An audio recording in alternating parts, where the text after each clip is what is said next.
जय श्री कृष्णा। उम्मीद करती हूँ आप सब अच्छे होंगे। एक बार फिर से स्वागत है आपका अपने चैनल में। आज आप सुनेंगे जेठ मास महात्म्य 9। तो आज के महात्म्य में आप सुनेंगे सूर्य नारायण के प्रिय पुष्प, सूर्य मंदिर में मार्जन लेपन आदि का फल, दीपदान का फल तथा सिद्धार्थ सप्तमी के फल और विधान के बारे में। तो प्लीज़ आप लोग वीडियो को पूरा देखा कीजिए और वीडियो को लाइक किया करिए और हो सके तो शेयर भी कीजिए ताकि आगे भी लोग इन वीडियो को देख पाएँ और कथाओं को सुन पाएँ। तो चलिए आज की कथा शुरू करते हैं। श्री ब्रह्मा जी कहने लगे, याज्ञवल्क्य, एक बार मैंने भगवान सूर्य नारायण से उनके प्रिय पुष्पों के बारे में जिज्ञासा की थी। तब उन्होंने कहा था कि मल्लिका अर्थात बेला फूल की एक जाति होती है, वह पुष्प मुझे अत्यंत प्रिय है। जो भी मुझे वह पुष्प अर्पण करता है वह उत्तम भोगों को प्राप्त करता है। मुझे श्वेत कमल अर्पण करने से सौभाग्य, सुगंधित कुटज पुष्प से अक्षय ऐश्वर्य की प्राप्ति होती है तथा मंदार पुष्प से सभी प्रकार के कुष्ठ रोगों का नाश होता है और बिल्व पत्र से पूजन करने पर विपुल संपत्ति की प्राप्ति होती है। मंदार पुष्प की माला से संपूर्ण कामनाओं की पूर्ति, मौलश्री पुष्प की माला से रूपवती कन्या का लाभ, पलाश पुष्प से अरिष्ट शांति, अगस्त्य पुष्प से पूजन करने पर सूर्य नारायण अर्थात मेरा अनुग्रह तथा कनेल का फूल अर्पण करने पर मेरे अनुचर होने का सौभाग्य प्राप्त होता है। बेला के पुष्पों से मेरी पूजा करने पर लोक की प्राप्ति होती है। 1000 कमल पुष्प अर्पण करने से सूर्य लोक में निवास करने का सौभाग्य प्राप्त होता है। बकुल पुष्प अर्पण करने से भानु लोक प्राप्त होता है। कस्तूरी, चंदन, कुमकुम तथा कपूरी के योग से बनाए गए यक्ष कर्दम गंध का लेपन करने से सद्गति प्राप्त होती है। सूर्य नारायण के मंदिर का मार्जन अर्थात साफ सफाई और उपलेपन करने वाला सभी रोगों से मुक्त हो जाता है और उसे शीघ्र ही प्रचुर धन की भी प्राप्ति होती है। जो भक्ति पूर्वक गेरू से मंदिर का लेपन करता है उसे संपत्ति प्राप्त होती है और वह रोगों से मुक्ति प्राप्त कर लेता है। और यदि मिट्टी से लेपन करता है तो उसे 18 प्रकार के कुष्ठ रोगों से मुक्ति मिल जाती है। समस्त पुष्पों में करवीर का पुष्प और समस्त बिने लेपनों में रक्त चंदन का लेपन मुझे सबसे अधिक प्रिय है। करवीर के पुष्पों से जो मेरी पूजा करता है वह संसार के सभी सुखों को भोग कर अंत में स्वर्ग लोक में निवास करता है। मंदिर में लेपन करने के बाद मंडल बनाने पर उसे सूर्य लोक की प्राप्ति होती है। 1 मंडल बनाने से अर्थ की प्राप्ति, 2 मंडल बनाने से आरोग्य, 3 मंडल की रचना करने से अभिचित्र संतान, 4 मंडल बनाने से लक्ष्मी, 5 मंडल बनाने से विपुल धन धान्य, 6 मंडलों की रचना करने से आयु, बल, यश तथा 7 मंडलों की रचना से तथा 7 मंडलों की रचना कर वह मंडल का अधिपति होता है तथा आयु, धन, पुत्र और राज्य की प्राप्ति होती है और अंत में उसे सूर्य लोक मिल जाता है। मंदिर में घी का दीपक जलाने से नेत्र रोग नहीं होता। महुए के तेल का दीपक जलाने से सौभाग्य प्राप्त होता है। तिल के तेल का दीपक जलाने से सूर्य लोक तथा सरसों के तेल का दीपक जलाने से शत्रुओं पर विजय प्राप्त होती है। सबसे पहले गंध, पुष्प, धूप, दीप आदि उपचारों से सूर्य का पूजन कर नाना प्रकार के नैवेद्य अर्पित करने चाहिए। पुष्पों में चमेली और कनेर के पुष्प, धूपों में विजय धूप, गंधों में कुमकुम, लेपों में रक्त चंदन, दीपों में घी का दीप, नैवेद्यों में मोदक भगवान सूर्य को परम प्रिय हैं। अतः इन्हीं वस्तुओं से उनकी पूजा करनी चाहिए।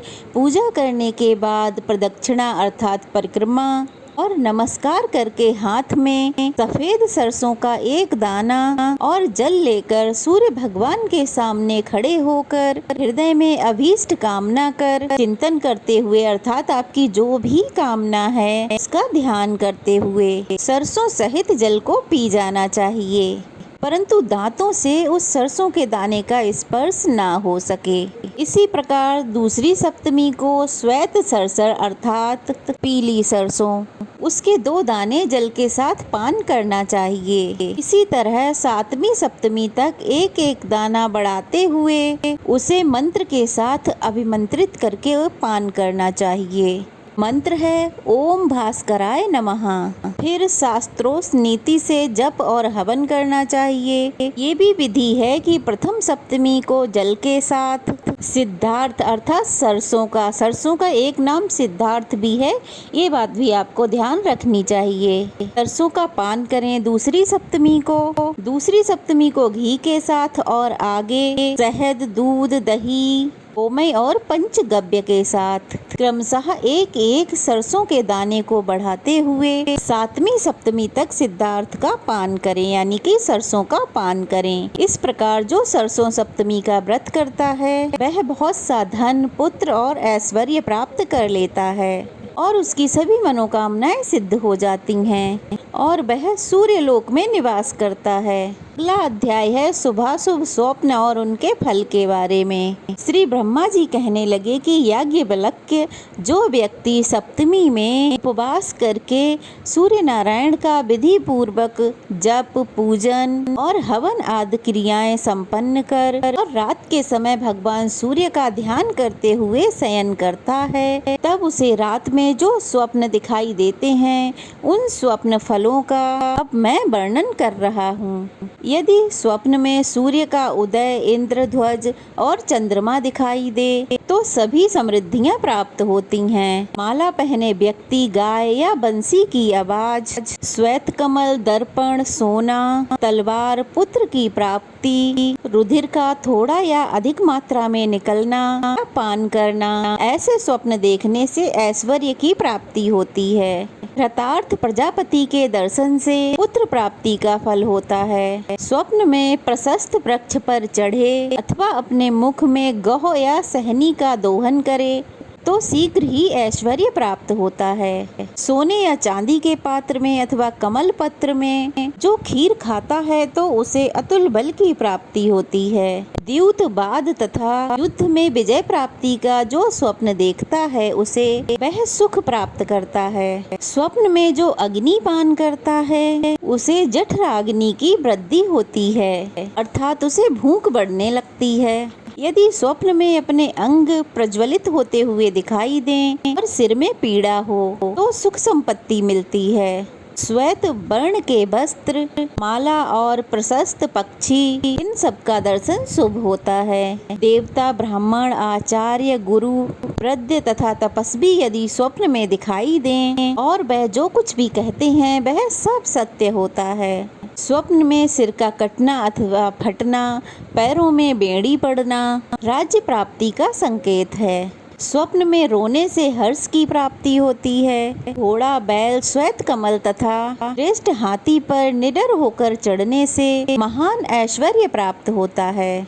ग्रहों और ताराओं का ग्रास देखें, पृथ्वी को उलट दें और पर्वत को उखाड़ फेंकें तो राज्य का लाभ होता है। इस प्रकार पर्वत, समुद्र अथवा नदी पार करें तो अत्यधिक ऐश्वर्य की प्राप्ति होती है। बहुत सारी स्त्रियां यदि स्वप्न में आशीर्वाद दें, शरीर को कीड़े भक्षण करें या फिर स्वप्न में स्वप्न का ही भान हो, अभीष्ट बात सुनने और कहने में आए तथा मंगलदायक पदार्थों का दर्शन हो और प्राप्ति हो तो धन और आरोग्य का लाभ होता है। जिन स्वप्नों का फल राज्य और ऐश्वर्य की प्राप्ति है उन स्वप्नों को यदि रोगी देखता है तो वह रोग से मुक्त हो जाता है। इस प्रकार रात में स्वप्न देखने के बाद अगले दिन सुबह प्रातः स्नान कर राजपुरोहित या पंडित जी, आसपास जो मंदिर में पुजारी होते हैं उन्हें या फिर भोजक को अपना स्वप्न सुनाना चाहिए। ऐसा करने से देखे गए स्वप्न की सार्थकता सिद्ध हो जाती है। ये थी आज की वीडियो। अगले अध्याय में आप जानेंगे सप्तमी के उद्यापन की विधि। तो आज का अध्याय यहीं समाप्त हुआ। कैसा लगा कमेंट बॉक्स में अवश्य बताइएगा। कोई प्रश्न हो तो भी आप कमेंट बॉक्स में पूछ सकते हैं। वीडियो कैसी लगी, अच्छी लगी हो तो एक प्यारा सा कमेंट कीजिएगा। और अगर नए हैं तो प्लीज़ चैनल को सब्सक्राइब कीजिए, वीडियो को लाइक कीजिए, शेयर कीजिए, ताकि ज़्यादा से ज़्यादा लोग वीडियो को देख पाएँ, अच्छी अच्छी कथाएँ सुन पाएँ और उन्हें भी अच्छा महसूस हो। क्योंकि ये पावन पवित्र कथाएं सुनने से हमें अंदर से ही बहुत अच्छा लगता है और हमारी पॉजिटिविटी बढ़ जाती है। तो आप ऐसा अवश्य कीजिएगा, अपने रिश्तेदारों पड़ोसियों के साथ वीडियो को शेयर कीजिएगा, ताकि वो लोग भी अच्छी अच्छी बातें सीख पाएँ। क्योंकि ये कथाएं जितनी ज़्यादा सुनी जाएंगी उतनी ही ज़्यादा अच्छी बात है। आपको अच्छी लगती हैं तो आप दूसरे को शेयर करें ताकि वो भी सुन पाएँ। इन्हें खुद सुनना तो अच्छा है ही, तथा दूसरों को सुनाना और भी अच्छा माना जाता है। तो चलिए अब फिर मिलते हैं, तब तक के लिए जय श्री कृष्णा।